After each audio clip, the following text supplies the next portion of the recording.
آج ہم آپ کو 19ویں روزے کی عبادات و وظائف کے بارے میں بتائیں گے۔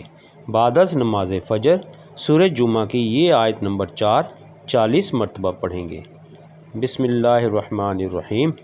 ذالک فضل اللہ یؤتیہ من یشاء واللہ ذو الفضل العظیم۔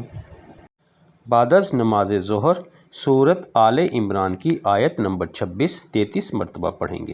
بسم اللہ الرحمن الرحیم۔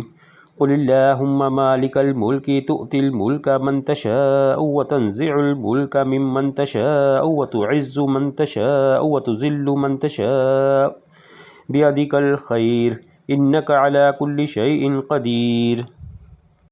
بعد از نماز عصر درود شریف 55 مرتبہ پڑھیں گے۔ اللہم صلی علی سیدنا محمد النبی الامی وعلی آلہ وصحابہ وبارک وسلم۔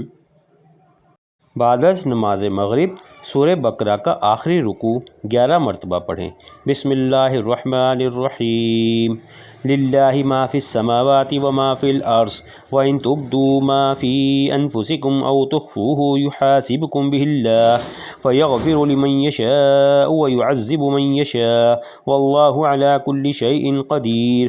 آمن الرسول بما انزل الیہ من ربہ والمؤمنون کل آمن باللہ وملائکتہ وکتبہ ورسلہ لا نفرق بین احد من رسلہ وقالوا سمعنا واطعنا غفرانک ربنا والیک المصیر۔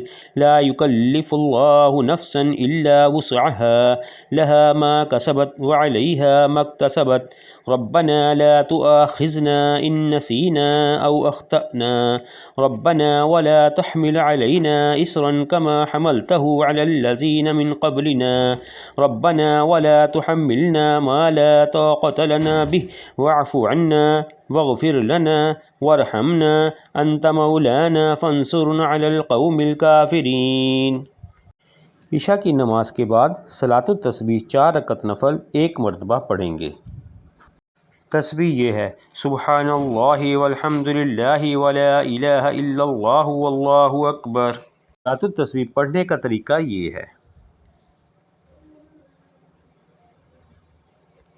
صلاۃ التسبیح پڑھنے کے بعد استغفار کی 3 تسبیح پڑھیں۔ استغفر اللہ الذی لا الہ الا هو الحی القیوم واتوب الیہ۔